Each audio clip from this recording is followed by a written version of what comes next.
Cardano has a ton of developments surrounding it, but in 2023, there's a few things, and one thing specifically that I want to talk to you today, which is kind of a dark horse for Cardano development. Today, we're going to be talking about something that, if you think about it, could change Cardano in a long and big way, and not the long and big things. You're thinking of something else, the way of user adoption, the way of developer adoption to make more users, want to come to this space and have a better experience, and also cheaper, not only fees for transaction fees, but memory costs and CPU costs, all of these great things coming to Cardano because Plutus TX can be rewritten to Aiken. Now, you don't have to know what these language models are, but what you do have to understand, or what you can understand pretty simply, is that it's a lot better. It uses a lot less memory, a lot less CPU power, and also this brings down the network fees for the transactions you're going to sign as a user significantly. Right here, we have 700,000 going down to 200,000. This is in Lovelaces,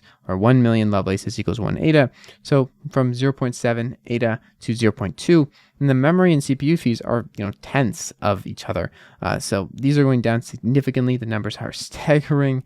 This is pretty crazy to me. And the significance of this may not be clear to a lot of people right now, but reading the table above and what we just read, in practice, this means that Aiken scripts are and will be, when it is mainnet ready, in an order of magnitude cheaper, smaller, and less resource intensive than the current Plutus TX scripts. Now, this, you may just think, okay, it's an upgrade, whatever. But no, this is not something that just, how is it part of the roadmap was planned.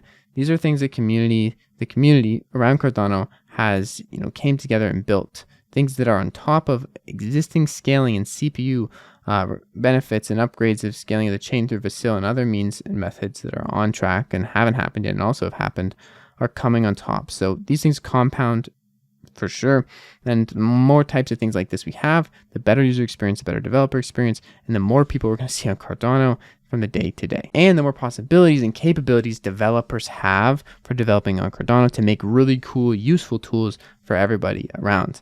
With the advent of CIP33 being less resource intensive in terms of size, may not matter that much, but being less resource intensive in terms of memory and CPU and a fee the user has to pay is pretty huge. Smart contract developers will be able to write more advanced smart contract scripts with this method using Aiken. And as you saw with the use cases up above, these numbers go down in resources significantly, some in tenths, some in more than 10x efficiency upgrades. And the fee the user pays is down as well. So Aiken script resources are used 10 times smaller for a lot of these operations.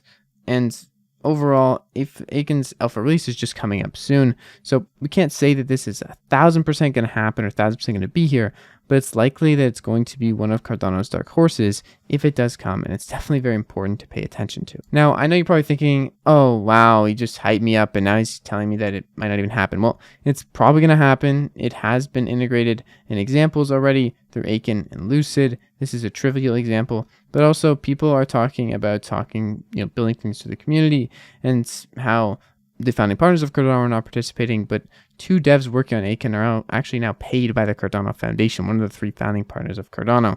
And this has been something that's been being built for a long time, but a lot of these backend things never even get talked about until they're released, or a lot of them just happen and no one really knows too much of it. And all of the major things on Cardano use it, and users aren't aware because they don't care about these things, but they make big differences. And as we get more tooling to come into the Cardano space that we've been getting lately, and more developers come, and making applications becomes easier and easier with cheaper memory costs, CPU costs, and the lower script sizes that are easier to make, these things become substantially easier to build on, and substantially more people build on it. Therefore, we get higher quality products and better user experiences overall. That's just the end of the day. These things are so important. I think if Cardano's going to ever hit $30, we need to see a point where users can come on and actually do things that mean important parts of their life, that help them, that benefit them. And that comes with having more developers making cool things and developers having the tools to be able to do so. So this is huge. This is a part of that. I hope you guys see that too. Anyways, that's all I have for you guys in today's video. Thank you, Matin, for the thread, and I'll leave a link down in the description so you can check it out as well. Peace.